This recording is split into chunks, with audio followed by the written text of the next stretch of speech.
Hello friends and welcome back to another video. Today I'm going to be talking about my first time using Cinestill 800T.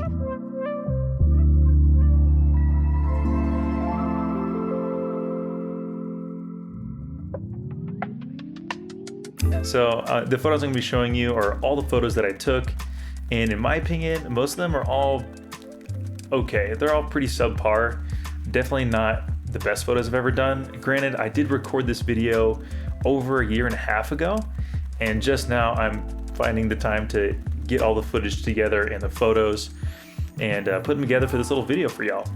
So just to preface, the camera that I used in this video is the Veronica Z 645 medium format camera, and I had never used anything like it before. I did release a couple of videos on medium format, one about my Yashica A and the other one about a Mamiya RB that I borrowed from a friend of mine. And the Veronica Z I actually borrowed from the same friend that I borrowed the Mamiya from, and I'll let you guys know that it is quite hard to find focus at night when shooting street photography. A lot of them are out of focus, and I definitely had to go in, and this is probably the most I've ever had to edit any of my film photos. I had to do a couple different layering in order to bring some sharpness back on these photos. And then I did touch up some of the colors a little bit. I had to go in there with the heel spot tool and just take out a whole bunch of dust that ended up being on the film when I scanned it. So it was a rough one, but it's not gonna stop me from showing you guys the photos that I took, because I always think it's good to show the photos that you took poorly. One, I think it shows growth. And looking back at these photos I took a year and a half ago, I've definitely grown a lot since then in my composition, as well as how to use cameras well, because this shows that I just didn't really know how to use this medium format camera. And you know what, that's okay. But with all that said, this is gonna be some old footage that's gonna be rolling. So, you know, if I messed up the lighting or the audio, that is past Drew's fault. But I'm gonna let the video roll, and we're gonna get right into some Cinestill 800T.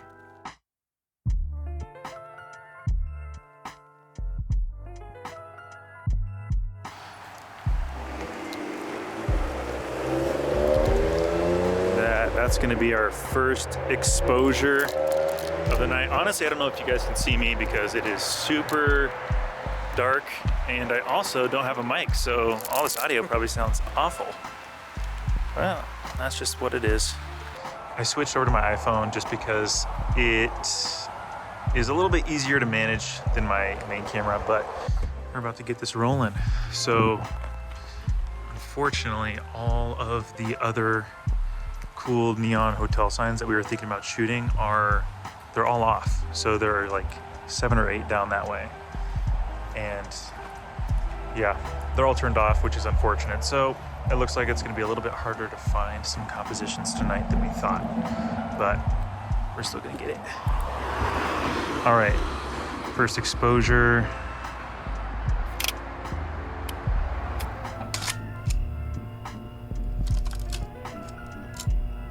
Looking back at this photo, I think I probably would have tightened up the composition a little bit more. I think it's a bit too wide, and it's obvious what the subject is, but at the same time, I think it's a little distracting having all of those street lamps on the left side of it, and I think all of the bloom hinders the photo rather than enhance it, and I think there's a little bit too much space above the main subject, so I probably would have tightened up the composition a little bit if I were to go shoot it again. So the next spot, we drove down the street just a little bit, and this is in the area where I'm talking about that they are taking down a lot of the old motels and putting in nicer hotels. So this one is one of the very few neon signs that are left on the street, and actually there were quite a few when we were down there, but all the buildings were abandoned for the most part, so none of the neon signs were on, which was a real shame because there was one really nice one that we were hoping to get a photo of, but this one turned out pretty okay. All right, 2 seconds. Oh, shoot. Dark slide.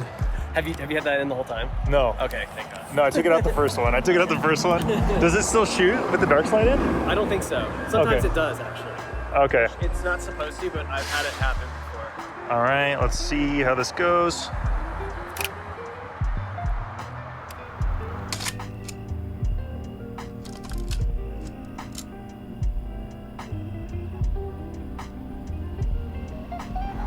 Alrighty. Downtown Manitou. to our next shot. The classic coin-op laundry.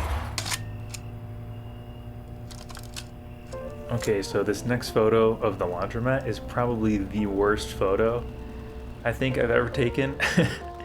And just looking back, knowing how expensive this film is now, I'm so bummed that I just didn't shoot a lot of good photos on it. So obviously I had to go in and sharpen it up pretty heavily, and it kind of works, but you can definitely tell that this was one of those shots where I missed focus pretty bad. I think I even had the lens stop down all the way to either 16 or 22. I forget which one it was, but even having it stop down all the way, I still somehow managed to miss focus, which is quite incredible.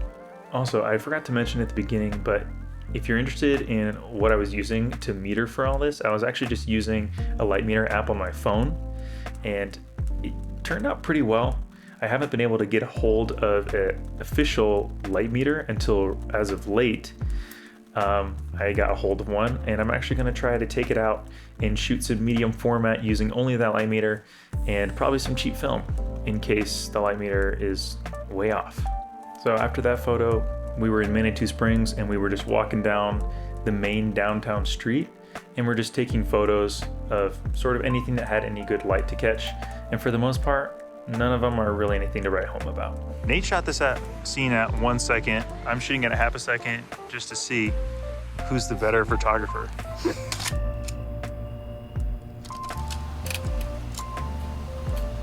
It is done. He's done.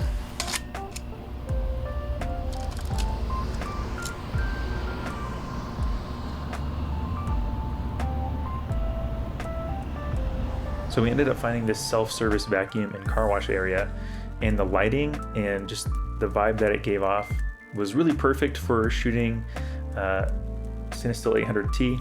So we decided to take our last few photos there. Plus we were struggling to really find any good spots that night to take photos of. So we decided that we might as well just shoot them all right here.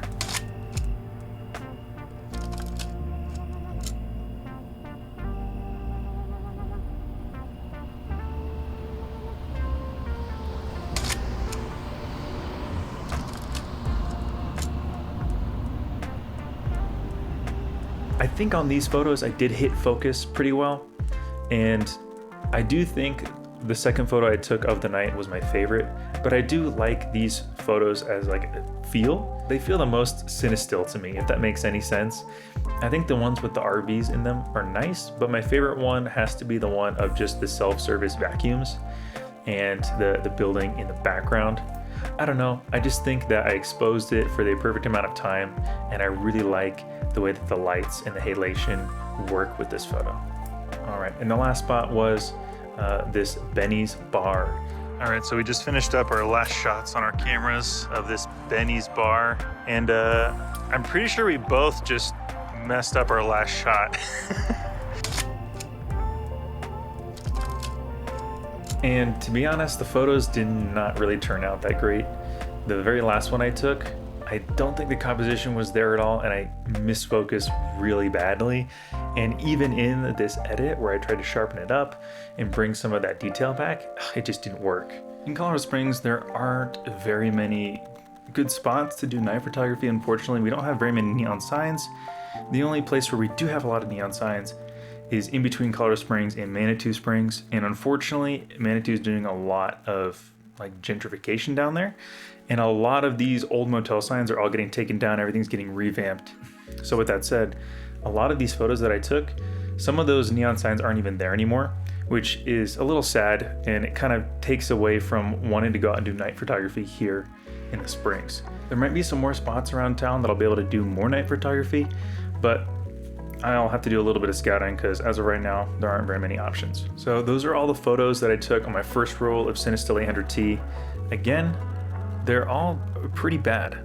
I would probably have to say maybe 2 or 3 of them I would even consider printing, and the rest of them I probably won't do anything with. But I think it was a good experience, especially using a camera that I had never used before. I think if you are going to go out and do some night photography with medium format, I highly recommend either getting a really clear ground glass or getting like a focus magnifier that you can drop in, because without that, I think that most of the photos you might miss focus on. So that's something that I took away from this, and I'm thinking about going out and doing some more night photography. So go ahead and hit the like button if you enjoyed the video, and hit the subscribe button if you loved it. And just a reminder to everyone that if you do subscribe to the channel, you are entered into a giveaway that I'm going to be doing when I hit 1,000 subscribers. And that's going to be, I'm giving away one roll of Cinestill 400D. Yes, it is only one roll because film's expensive and I am poor. Thank you everyone for watching, and I'll see you in the next video. But until then, goodbye.